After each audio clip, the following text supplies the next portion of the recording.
Welcome back to the Bourbon Note, everybody. I'm Ben. We've got wheat whiskey on the bar. Let's get into it.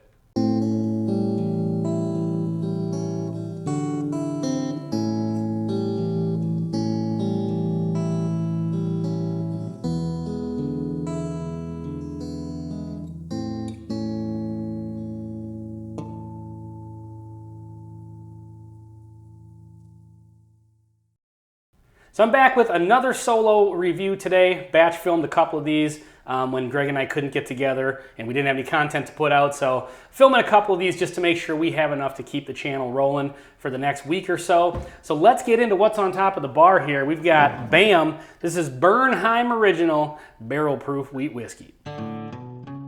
So this one comes from Heaven Hill. This is the I guess the third in their sort of regular releases of their barrel proof products.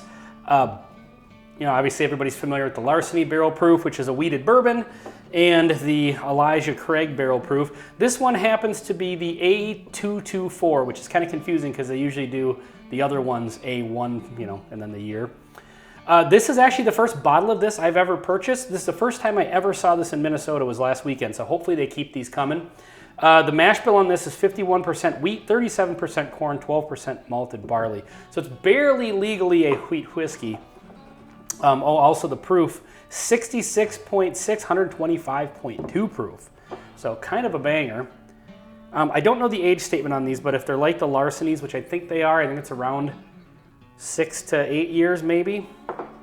So we have done a review of this before. We did, when we first started the channel, we did the original, just the regular Bernheim 90 proof wheated whiskey. And we actually said in that review that Heaven Hill definitely needs to release a cask strength version of that. And a couple of years later they did, so you're welcome, whiskey world. Obviously Heaven Hill watched that video.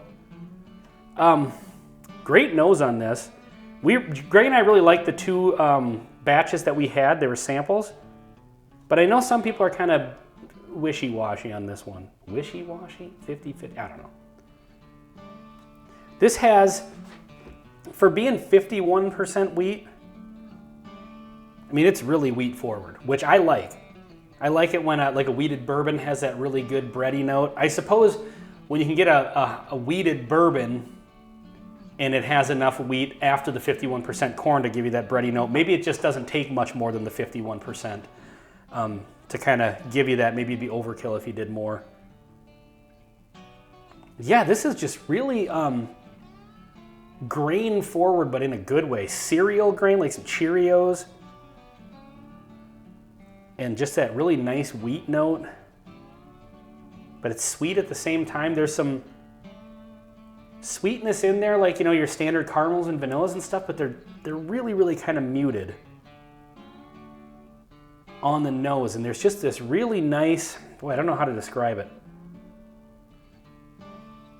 I really think it's just that really strong grain note, but it's got a really nice sort of kind of sharpness to it. Let's get into the palate and see what that does. Cheers.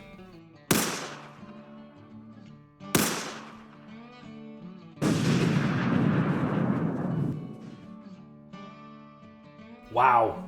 Wow. That is all that great kind of grain forward notes from the nose. They come through on the palate, but there is this building like spice, like a black pepper spice and heat on the finish. It's like you take the first sip and you get a kind of a wave of flavors, but then on the back end of it, it was just this building heat. So that was really interesting. A lot spicier on the palate, not like a rye spice, but like just like a peppery kind of mixed with barrel spice, char. There's also a little bit of light, like candy fruitiness. Maybe like that pink bubblegum note that we get off of some wheated bourbons. Let's go in for another sip here. Cheers.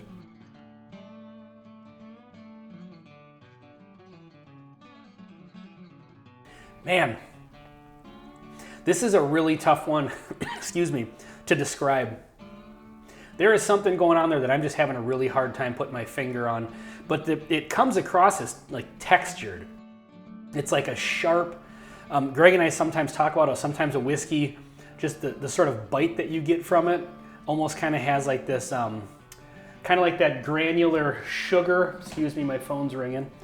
Jared, that was you calling. I'll call you back in just a second. Kind of like like a granular texture almost because of the spice and the ethanol bite, but it's really, really good. It's got like that really nice grain note, peppery spice to back it up, and a really, really light kind of artificial fruit, almost like a bubble gum or something, sort of note around it. Interestingly enough, like the standard caramels and vanillas, like I said, they're there, but they're not really prominent. I think they just kind of, they're, you know, playing second fiddle to those other notes, and it just blends together all really well. One more sip before we get out of here. Yeah, I think that's great. It's definitely a little different from a standard bourbon, obviously, because it's not a bourbon. But as far as, like I said at the beginning, I know some people are kind of, you know, 50-50 on these. I really like this a lot. Again, this is the A224. And so I would totally recommend this. I think I paid like $57 for it or something. That was at Costco, so it's gonna be a little cheaper than normal. But I think they run in the 60-65 range. For that, 100%, if these keep coming to Minnesota, which hopefully they do, I'm buying every batch for sure. I think this is a really, really interesting one. It's not too crazy, wild, you know, take you for a roller coaster of flavors, but what it does have, it just does really nice, and it happens to be a profile that works really well for me. So let me know in the comments if you have had this one before, because I would be interested in hearing some other people's opinions on this particular batch. Knowing is half the battle. Yeah, I would recommend trying these for sure, especially if you get them around that $60 price point. I think that if you get it and maybe it's not your cup of tea, you're not gonna hate it, and it's not gonna be a waste of money. So yeah, again, let me know if you've had this one, because I'd love to hear some opinions on this. So anyway, well, this has been Bernheim Barrel Proof A224 on the Bourbon Note. I'm Ben, thanks for watching. We'll see you on the next one.